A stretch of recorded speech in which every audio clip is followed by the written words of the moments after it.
Hello and welcome, history enthusiasts. Today, we're diving into one of the most thrilling and decisive battles of the Second World War, the Battle of Kursk.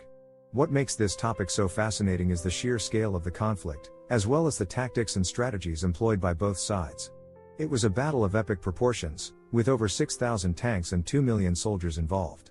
But what really sets this battle apart was the Soviet Union's use of innovative tactics that turned the tables on the German army. In this video, we'll take a closer look at how the Soviet Union crushed the German army at Kursk, and how this battle changed the course of the war. So sit back, relax, and get ready to experience an intense and thrilling historical account. And if you enjoy this video, don't forget to hit that subscribe button, like the video, and leave your thoughts in the comments below. Let's get started. The battle for Kursk was a turning point in World War II, and it was one of the largest tank battles in history. The battle was fought between the German and Soviet armies near the Russian city of Kursk in July 1943.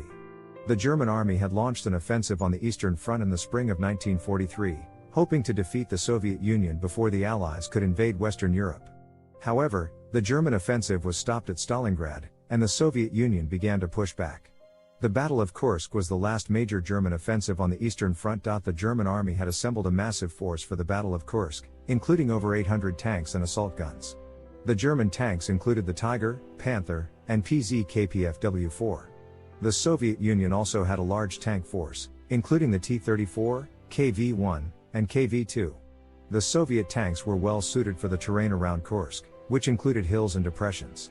The German tanks were designed for open terrain and were at a disadvantage in the hills and depressions around Kursk. The Soviet Union had prepared extensively for the Battle of Kursk. They had built extensive fortifications, including trenches, minefields, and anti-tank obstacles. They had also prepared massive tank traps, which were large holes in the ground designed to trap enemy tanks.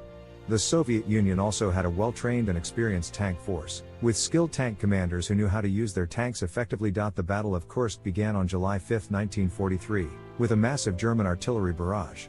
The German tanks then began to advance, with the Tiger and Panther tanks leading the way. The Soviet Union responded with a massive counterattack, with their tanks moving up to meet the German tanks. The battle soon became a massive tank battle, with tanks on both sides firing at each other at close range. The Soviet tanks had several advantages over the German tanks. The T-34 was faster and more maneuverable than the German tanks.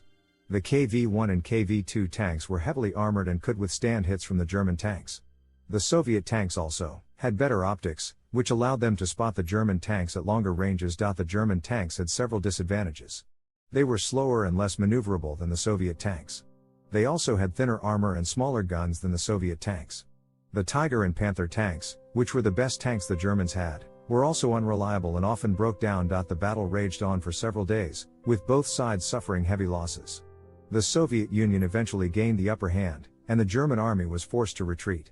The Battle of Kursk was a major victory for the Soviet Union and marked the beginning of the end for the German army on the Eastern Front. In conclusion, the Battle of Kursk was a pivotal moment in World War II, and it demonstrated the importance of tanks on the battlefield.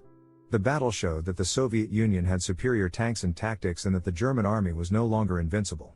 The Battle of Kursk was a turning point in World War II and marked the beginning of the end for the German army on the Eastern Front.